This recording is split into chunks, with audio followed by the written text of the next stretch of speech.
તો અમદાવાદમાં વરસાદી માહોલ જામ્યો છે। પૂર્વ વિસ્તારમાં ધોધમાર વરસાદ નોંધાયો। સરસપુર વિસ્તારમાં પણ વરસાદના કારણે પાણી ભરાઈ જવાની સમસ્યાઓ સામે આવી। પાણી ભરાતા લોકોને હાલાકી ભોગવવાનો વારો આવ્યો છે। અમદાવાદમાં ફરી એક વખત મેઘરાજાની ધમાકેદાર એન્ટ્રી થઈ છે, ત્યારે શનિવાર મોડી સાંજથી શહેરમાં વરસાદી વાતાવરણ સર્જાયું છે અને મોડી રાત્રે ધોધમાર વરસાદ વરસ્યો, જેના પરિણામે અનેક વિસ્તારોમાં પાણી ભરાવવાની સમસ્યા જોવા મળી હતી। સરસપુર વિસ્તારમાં પણ વોરાના રોજા પાસે પાણી ભરાયા હતા। જો કે અહીં દર વર્ષે સામાન્ય વરસાદમાં પણ આ રીતે પાણી ભરાવવાની સમસ્યાઓ જોવા મળે છે, છતાં આ સમસ્યાનું કંઈ નિરાકરણ આવતું નથી અને વાહન ચાલકોએ પાણીમાંથી પસાર થવાની ફરજ પડે છે।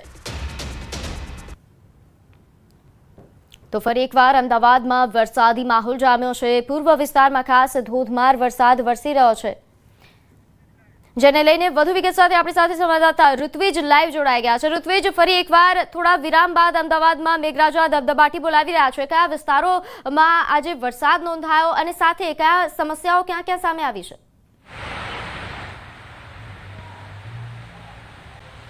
જી પ્રીતિ, વાત કરીએ તો ગત મોડી સાંજે જ અમદાવાદની અંદર મેઘરાજાની ફરી એક વખત રીએન્ટ્રી થઈ છે અને સમગ્ર અમદાવાદની અંદર વરસાદી વાતાવરણ સર્જાયું છે। આપ જે દ્રશ્ય જોઈ રહ્યા છો તે અમદાવાદના આ પાલડી વિસ્તારના દ્રશ્યો છે કે જ્યાં ધોધમાર વરસાદ છેલ્લા કેટલાય સમયથી વરસી રહ્યો છે।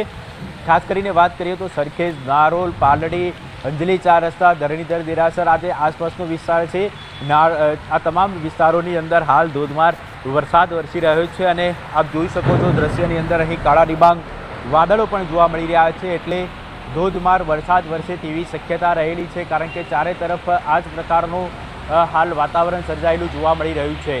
એટલે ફરી એક વખત અમદાવાદની અંદર મેઘરાજાએ રીએન્ટ્રી કરી છે અને ધમાકેદાર વરસાદની શરૂઆત થઈ ચૂકી છે। પરિણામે જે પ્રકારે વાતાવરણની અંદર ભારે ઉકળાટ જોવા મળતો હતો તેમાંથી લોકોને રાહત મળી છે અને ખાસ કરીને વાત કરીએ તો આજે જ્યારે રવિવારનો દિવસ છે, રજાનો માહોલ છે, ત્યારે લોકોની અંદર પણ એક ખુશીનો માહોલ જોવા મળી રહ્યો છે। વાતાવરણની અંદર ઠંડક પ્રસરાઈ ગઈ છે, એટલે કેટલાક સહેલાણીઓ છે તે રિવરફ્રન્ટ સહિતના જે જાહેર સ્થળો છે ત્યાં પણ ઉમટી પડેલા જોવા મળી રહ્યા છે અને વરસાદની મજા માણી રહ્યા છે।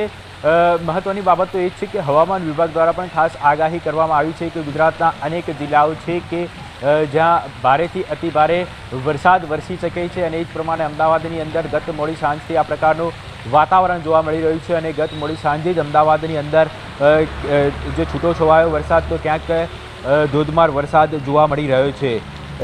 આજે આખો દિવસ આ જ પ્રકારનું વાતાવરણ સર્જાય તેવી આગાહી કરવામાં આવી છે અને સમગ્ર રાજ્યની અંદર હાલ વરસાદી માહોલ જોવા મળી રહ્યો છે।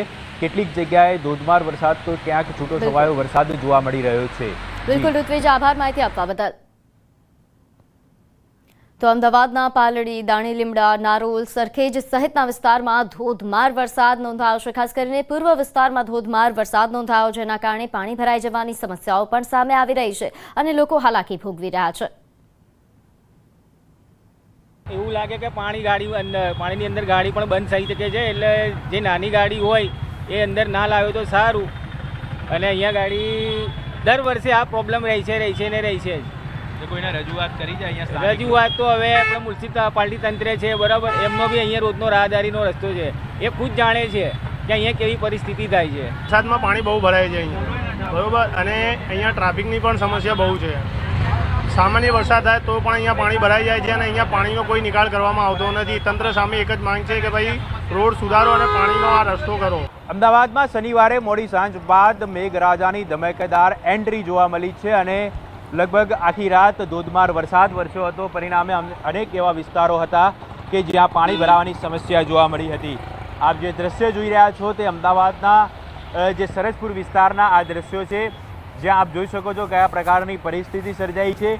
જે પ્રમાણે વરસાદ વરસ્યો હતો તેને કારણે અહીં રીચણ સુધીના પાણી ભરાઈ ચૂક્યા છે અને વાહન ચાલકો છે તેઓએ આ પાણીમાંથી પસાર થવાની ફરજ પડી છે। જોકે મહત્ત્વની બાબત તો એ છે કે આ જે વિસ્તાર છે અહીં જ્યારે પણ વરસાદ વરસે ત્યારે આ જ પ્રકારની પરિસ્થિતિ જોવા મળતી હોય છે। સામાન્ય વરસાદની અંદર પણ અહીં પાણી ભરાઈ જતા હોય છે। અનેક વખત રજૂઆત કરી છે, અનેક વખત જવાબદાર અધિકારીઓ દ્વારા અહીં મુલાકાત પણ કરવામાં આવી છે, પરંતુ આ જે સમસ્યા છે તેનું હજી સુધી કોઈ પણ નિરાકરણ આવ્યું નથી।